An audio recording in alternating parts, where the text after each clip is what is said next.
تصور کریں کہ ایک سمندر کے کنارے ایک بہت ہی خوبصورت ریت کا قلعہ بنایا گیا۔ اس کے مینار، اس کی فصیلیں، یعنی اس کی ہر ایک تفصیل پر گھنٹوں کی محنت صرف کی گئی ہے۔ لیکن اسے بنانے والا بھی یہ بات دل کی گہرائیوں میں جانتا ہے کہ چند ہی لمحوں میں ایک طاقتور لہر آئے گی اور اس پورے قلعے کو اپنے ساتھ بہا لے جائے گی۔ جی بالکل ایسا ہی ہوتا ہے۔ تو یہ جانتے بوجھتے ہوئے بھی وہ قلعہ اتنی لگن سے کیوں بنایا جاتا ہے؟ آج ہم اپنے اس گہرے مطالعے میں جن نوٹس، مضامین اور تحریروں کا جائزہ لے رہے ہیں نا، ان میں ایک بہت ہی خاص مضمون شامل ہے جس کا عنوان ہے زندگی کی ناپائیداری اور اودھی خر۔ اور یہ ایک بہت ہی دلچسپ موضوع ہے۔ بالکل، ہمارا آج کا مشن یہ سمجھنا ہے کہ آخر انسانی دماغ ہمیشہ یہ کیوں چاہتا ہے کہ خوشیاں، رشتے اور کامیابیاں ہمیشہ کے لیے ٹھہر جائیں، جبکہ یہ پوری کائنات ہر چیز کو مٹانے اور بدلنے کے لیے پروگرام کی گئی ہے۔ تو کیا یہ کوئی کائناتی خامی ہے، یا پھر اس خامی کو سمجھنا ہی دراصل پرسکون زندگی گزارنے کا سب سے بڑا راز ہے؟ میں واقعی یہ جاننا چاہتا ہوں۔ دیکھیں، یہ جو تضاد ہے نا، یہ واقعی انسانی پریشانی اور اضطراب کی سب سے بڑی وجہ ہے۔ ہم جس مواد کا آج جائزہ لے رہے ہیں وہ دراصل اس بات پر زور دیتا ہے کہ ہم چیزوں کے بننے اور پھر مٹ جانے کے عمل کو صرف ایک سرسری نگاہ سے دیکھتے ہیں۔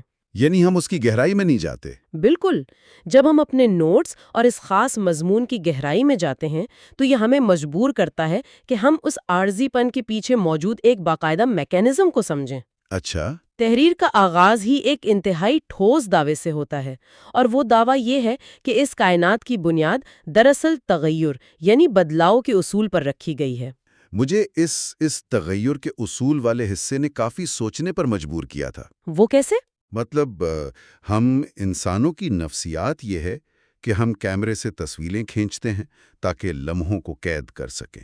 ہم چاہتے ہیں کہ جوانی ہمیشہ رہے، جو چیز اچھی ہے وہ بس وہی رک جائے۔ جی، ہم سب یہی چاہتے ہیں۔ لیکن یہ تحریر بڑی بے رحمی سے ایک حقیقت بیان کرتی ہے کہ یہ دنیا کوئی مستقل قیامگاہ نہیں ہے، بلکہ ایک گزرگاہ ہے۔ اور اس دعوے کو ثابت کرنے کے لیے ایک جملہ استعمال کیا گیا ہے جو بظاہر بہت بھاری لگتا ہے۔ کون سا جملہ؟ وہ یہ کہ ہر شے اپنے اندر فنا کا بیج لے کر آئی ہے۔ فنا کا بیج، کیا اس کا مطلب یہ ہے کہ تباہی باہر سے نہیں آتی بلکہ چیزوں کے ڈیزائن کا حصہ ہے؟ جی، اور یہی اس پورے فلسفے کی اصل بنیاد ہے۔ اگر ہم اسے سائنسی یا حیاتیاتی زاویے سے بھی دیکھیں نا، تو جسے ہم موت یا زوال کہتے ہیں وہ کوئی بیرونی حملہ نہیں ہے۔ اچھا، تو پھر وہ کیا ہے؟ دیکھیں، جس طرح انسانی خلیات یعنی سیلز کے اندر ایک وقت کے بعد ختم ہونے کا پروگرام پہلے سے موجود ہوتا ہے، یا جس طرح ستاروں کی زندگی کا ایک دورانیہ ان کی پیدائش کے وقت ہی طے ہو جاتا ہے، بالکل ویسے ہی اس مادی دنیا کی ہر شے اپنے اندر اپنے اختتام کا کوڈ لے کر پیدا ہوتی ہے۔ قرآنی حوالے سے تحریر میں واضح کیا گیا ہے کہ جو کچھ اس زمین پر ہے وہ فنا ہونے والا ہے۔ صحیح۔ مصنف کے مطابق یہ کوئی حادثہ نہیں ہے، بلکہ دنیا کی بنت ہی ایسی ہے جسے وہ اس سے موت کا ایک مسلسل سفر قرار دیتے ہیں۔ موت کا ایک مسلسل سفر، یہ بات سن کر ایک بہت بڑا سوال ذہن میں پیدا ہوتا ہے، اور ایک عام قاری کی طرح مجھے بھی یہ الجھن ہوئی۔ کیسی الجھن؟ دیکھیں، اگر یہ بات ریاضی کے کسی اصول کی طرح طے ہے کہ ہر رونق نے ختم ہونا ہے، ہر عروج کو زوال آنا ہے، اور یہ پوری کائنات محض موت کی طرف ایک مسلسل سفر ہے، تو پھر اس پوری بساط کو بچھانے کا مقصد ہی کیا ہے؟ یہ بہت منطقی سوال ہے۔ بھئی، اگر مجھے معلوم ہے کہ ریت کے کرے نے گرنا ہی ہے، تو میں اسے اتنی محنت، اتنی تفصیل اور اتنے جذبات کے ساتھ کیوں بناؤں؟ یہ تو ایک طرح کی مشقت ہوئی جس کا کوئی نتیجہ ہی نہیں۔ بالکل، اور یہ وہ موڑ ہے جہاں تحریر دنیا کی حقیقت سے دنیا کے مقصد کی طرف سفر کرتی ہے۔ مصنف اس الجھن کو بہت خوبصورتی سے سلجھاتے ہوئے کہتے ہیں کہ اس دنیا کے عارضی ہونے کی اصولی وجہ یہ ہے کہ یہ اجر کی جگہ نہیں ہے۔ اجر کی جگہ نہیں ہے مطلب؟ یعنی یہ انعام پانے یا مستقل سکون حاصل کرنے کی جگہ ہے ہی نہیں، یہ ایک آزمائش کا میدان ہے۔ ریت کا قلعہ اس لیے نہیں بنایا گیا کہ وہ ہمیشہ کے لیے وہاں کھڑا رہے، اچھا، بلکہ اس قلعے کی تعمیر کے دوران بنانے والے کی نیت، اس کی محنت، اس کا رد عمل اور لہر کے آنے پر اس کے صبر کو پرکھا جا رہا ہے۔ ہم یہ کہہ سکتے ہیں کہ یہ ایک امتحانی مرکز کی طرح ڈیزائن کی گئی جگہ ہے۔ امتحانی مرکز؟ اگر یہ محض ایک امتحانی مرکز ہے تو پھر تکلیف اور دکھ کو تو ہم ٹیسٹ سمجھ سکتے ہیں، لیکن ان نوٹس میں ایک اور دعویٰ ہے جو مجھے واقعی بہت حیران کن لگا۔ وہ خوشی والے حصے کی بات کر رہے ہیں آپ؟ جی ہاں، تحریر کہتی ہے کہ اس دنیا کی خوشیاں اور دکھ دونوں انسان کے لیے پرچے امتحان ہیں۔ بالکل۔ ہم عام طور پر بیماری، نقصان یا غربت کو تو آزمائش مان لیتے ہیں، لیکن خوشی کو ہم فوراً انعام سمجھ لیتے ہیں۔ ایک شخص کو اگر نوکری میں ترقی مل جائے یا اس کے پاس دولت آ جائے تو اسے آزمائش کیسے کہا جا سکتا ہے؟ خوشی کس طرح ایک ٹیسٹ پیپر بن سکتی ہے؟ میں بتاتی ہوں۔ اس سوال کا جواب دراصل انسانی نفسیات اور ہمارے جذبات کے کام کرنے کے طریقے میں چھپا ہے۔ آپ ذرا سوچیں، اگر خوشی مستقل ہو جائے تو کیا ہوگا؟ تو ہم بور ہو جائیں گے شاید۔ بالکل، نفسیات کی اصطلاح میں اسے ہیڈونک اڈیپٹیشن کہتے ہیں۔ انسان کا دماغ ایک ہی جیسی خوشی کا جلد ہی عادی ہو جاتا ہے اور کچھ عرصے بعد وہ اس کے لیے کوئی معنی نہیں رکھتی۔ یہ تو ہے۔ تحریر اسی حقیقت کی طرف اشارہ کرتی ہے کہ اگر خوشی دائمی ہوتی تو انسان کبھی شکر کی حقیقت کو جان ہی نہیں سکتا تھا۔ اچھا، یعنی شکر کے لیے خوشی کا چھن جانے کا ڈر ضروری ہے؟ جی بالکل، شکر کا احساس پیدا ہی تب ہوتا ہے جب انسان کو یہ معلوم ہو کہ جو نعمت اس کے پاس ہے وہ چھن بھی سکتی ہے، یا جب وہ اندھیرے کے بعد روشنی دیکھتا ہے۔ یہ بات بہت منطقی لگتی ہے۔ مطلب اگر مجھے کبھی سردی کا احساس ہی نہ ہو تو میں ایک گرم کمبل کی قدر کبھی نہیں کر سکتا۔ شکر گزاری کے لیے کمی کا موجود ہونا یا کم از کم کمی کا خوف ہونا بہت ضروری ہے۔ صحیح، اور اسی طرح تحریر کے مطابق اگر غم اور تکلیف مستقل ہوتے، یعنی اگر ان کے ختم ہونے کی کوئی امید ہی نہ ہوتی، تو انسان کے اندر سے صبر کا مادہ ہی ختم ہو جاتا۔ انسان مایوس ہو جاتا۔ جی، مایوسی اس کی فطرت بن جاتی۔ لہٰذا یہ جو حالات کا عدل بدل کر آنا ہے نا، یہ کائنات کا کوئی بے ترتیب عمل نہیں ہے، یہ انسانی روح اور کردار کی تربیت کا ایک انتہائی نپا تلا نظام ہے۔ یعنی شکر اور صبر۔ بالکل، شکر اور صبر، یہ دونوں وہ اعلیٰ ترین انسانی جذبات ہیں جو صرف ایک غیر مستقل اور بدلتے ہوئے ماحول میں ہی پروان چڑھ سکتے ہیں۔ تو اس کا مطلب ہے کہ ناپائیداری دراصل اس کلاس روم کا وہ ماحول ہے جو ہمیں مخصوص سبق سکھانے کے لیے تخلیق کیا گیا ہے، لیکن یہاں ایک عملی مسئلہ آتا ہے۔ وہ کیا؟ اگرچہ ہمیں عقلی طور پہ یہ سمجھ آ بھی جائے کہ سب کچھ عارضی ہے، پھر بھی ہمارا دماغ ان چیزوں کے ساتھ بہت گہری جذباتی وابستگی قائم کر لیتا ہے، جسے ہم اٹیچمنٹ کہتے ہیں۔ جی، اٹیچمنٹ۔ جب ہم کوئی نوکری کھوتے ہیں یا کوئی رشتہ ٹوٹتا ہے تو ہمیں جسمانی حد تک درد محسوس ہوتا ہے۔ اگر دنیا محض ایک امتحانی مرکز ہے تو ہم اس قدر گہری وابستگی کیوں پیدا کر لیتے ہیں؟ تحریر اسی نفسیاتی خامی کی طرف نشاندہی کرتی ہے کہ ہم اپنی حیثیت اور اس جگہ کی نوعیت کو فراموش کر بیٹھتے ہیں۔ مصنف کہتے ہیں کہ انسان کی سب سے بڑی غلطی یہ ہے کہ وہ ایک گزرگاہ کو، ایک سرائے کو اپنا مستقل گھر سمجھ لیتا ہے۔ مستقل گھر۔ جب آپ کسی ایسی چیز سے اپنا وجود اور اپنی پہچان جوڑ لیتے ہیں جس نے ہر صورت تبدیل ہونا ہے، تو اس کا نتیجہ ذہنی اور جذباتی تکلیف کے علاوہ کچھ نہیں نکل سکتا۔ اس بات کو واضح کرنے کے لیے ہم ایک روزمرہ کی مثال لے سکتے ہیں۔ میں سوچ رہا تھا، فرض کریں کہ ایک شخص رات گزارنے کے لیے ایک ہوٹل کے کمرے میں رکتا ہے۔ صحیح۔ یہ جانتے ہوئے کہ اسے اگلی صبح فلائٹ لینی ہے، وہ شخص اس کمرے کی دیواروں پر نیا رنگ و روغن کروانا شروع کر دیتا ہے۔ وہ اس کمرے کے لیے مہنگا فرنیچر آرڈر کر دیتا ہے۔ یہ تو ایک بہت ہی عجیب حرکت ہوگی۔ اور وہ ساری رات اس فکر میں جاگتا رہتا ہے کہ کہیں اس نئے فرنیچر پر کوئی خراش نہ آ جائے۔ ہم سب کہیں گے کہ بھئی یہ کیسی بیوقوفی ہے، کیونکہ صبح تو اسے سب کچھ چھوڑ کر چلے جانا ہے۔ بالکل۔ آج کے دور میں ہم اپنی نوکریوں، اپنے بینک بیلنسز اور حتیٰ کہ سوشل میڈیا پر موجود اپنے ڈیجیٹل تشخص کے ساتھ بھی بالکل یہی کر رہے ہوتے ہیں۔ یہ تمثیل اس کیفیت کو بہت بخوبی بیان کرتی ہے۔ وہ ہوٹل کا کمرہ دراصل یہ دنیا ہے، اور وہ مہنگا فرنیچر وہ مادی چیزیں ہیں جن سے ہم جڑ جاتے ہیں۔ جب انسان فانی اشیاء سے اپنی بقا اور اپنی خوشی کو مشروط کر لیتا ہے تو وہ ساری زندگی اسی خوف میں مبتلا رہتا ہے کہ کہیں اس کی گاڑی پر خراش نہ آ جائے یا اس کا رتبہ کم نہ ہو جائے۔ اس کیفیت کے حل کے طور پر تحریر نفس مطمئنہ کا تصور پیش کرتی ہے۔ نفس مطمئنہ؟ جی، یعنی ایک ایسی روح جو مکمل طور پر پرسکون ہو۔ میں آپ کی بات ٹوکنا چاہوں گا۔ دیکھیں، یہ اصطلاحات جیسے نفس مطمئنہ یا پرسکون روح، یہ سننے میں، شاعری میں یا خطبات میں تو بہت پرکشش لگتی ہیں، لیکن جب ہم جدید اور عملی زندگی کی بات کرتے ہیں تو یہ تصورات بہت تجریدی سے محسوس ہوتے ہیں۔ کیا اس کا مطلب یہ ہے کہ انسان دنیا کے سب کام چھوڑ دے؟ نہیں، ایسا بالکل نہیں ہے۔ تو پھر کیا؟ وہ جنگل میں جا کر بیٹھ جائے، رشتوں، محبتوں اور کامیابیوں سے منہ موڑ لے۔ انسان تو ایک سماجی جانور ہے، وابستگی اس کی حیاتیاتی ضرورت ہے۔ اس وابستگی سے مکمل طور پر کیسے کٹا جا سکتا ہے؟ میں آپ کی بات سمجھ رہی ہوں، اور تحریر کی خوبصورتی ہی یہ ہے کہ وہ ترک دنیا کا درس نہیں دیتی۔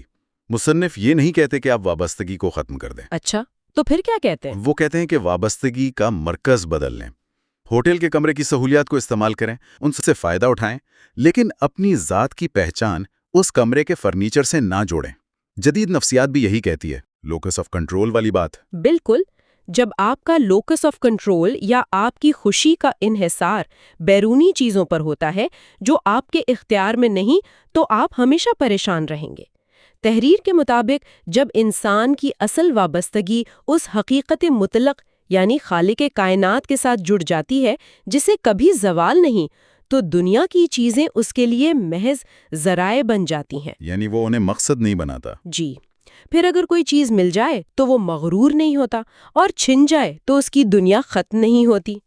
تو یہ وابستگی کو ختم کرنے کا نہیں بلکہ اس کو ری ڈائریکٹ کرنے کا طریقہ ہے۔ یہ مجھے تحریر کے اس تصور کی طرف لے جاتا ہے جیسے ہم مسافر کی سوچ کہہ سکتے ہیں۔ ایک مسافر کی سوچ؟ ایک مسافر ٹرین میں سفر کرتے ہوئے کھڑکی سے باہر کے مناظر سے لطف اندوز ہوتا ہے، وہ اپنی سیٹ پہ آرام بھی کرتا ہے، لیکن وہ سیٹ پر اپنا نام نہیں کندا کرتا۔ اسے معلوم ہوتا ہے کہ اس کا اسٹیشن آنے والا ہے۔ بالکل، اسے اپنی منزل یاد ہوتی ہے۔ لیکن یہاں مجھے ان نوٹس میں موجود ایک دعوے پر بہت سخت اعتراض ہے، یا کم از کم مجھے اسے سمجھنے میں شدید دشواری ہو رہی ہے۔ اچھا، کون سا دعویٰ؟ وہ دعویٰ جہاں تحریر یہ کہتی ہے کہ اس دنیا میں ہر شے کا عارضی ہونا یعنی ناپائیداری بذات خود اللہ کی ایک عظیم نعمت ہے۔ ذرا سوچئے، کسی انسان کا اپنا گھر سیلاب میں بہہ جائے، کسی کو بڑھاپا آ کر کمزور کر دے، یا کوئی شخص اپنے کسی پیارے کی موت کا صدمہ سہے، اور ہم اس سے کہیں کہ یہ سب عارضی پن ایک عظیم نعمت ہے۔ یہ بات انسانی دکھوں کے حوالے سے بہت بے حس اور صفاقانہ نہیں لگتی؟ کسی کے نقصان کو نعمت کیسے قرار دیا جا سکتا ہے؟ میں سمجھتی ہوں آپ کیا کہہ رہے ہیں۔ یہ ایک بہت ہی چبھتا ہوا اور حساس سوال ہے، اور اگر ہم اسے محض سطحی نگاہ سے دیکھیں تو یہ واقعی بے حسی معلوم ہوتی ہے۔ لیکن مصنف یہاں کسی کے ذاتی دکھ کی نفی نہیں کر رہے ہیں۔ تو پھر وہ کیا کہہ رہے ہیں؟ تکلیف تو تکلیف ہوتی ہے نا؟ تکلیف بہرحال تکلیف دہ ہوتی ہے۔ مصنف جس زاویے سے اس ناپائیداری کو نعمت کہہ رہے ہیں، وہ دراصل اس کائنات کے حفاظتی نظام یا سیفٹی میکانزم کی بات کر رہے ہیں۔ حفاظتی نظام؟ جی، ذرا ایک لمحے کے لیے تصور کریں کہ اگر اس دنیا میں کوئی بیماری نہ ہوتی، کوئی بڑھاپا نہ ہوتا، تمام خوشیاں مستقل ہوتیں اور کوئی چیز کبھی خراب نہ ہوتی، تو اس کا نتیجہ کیا نکلتا؟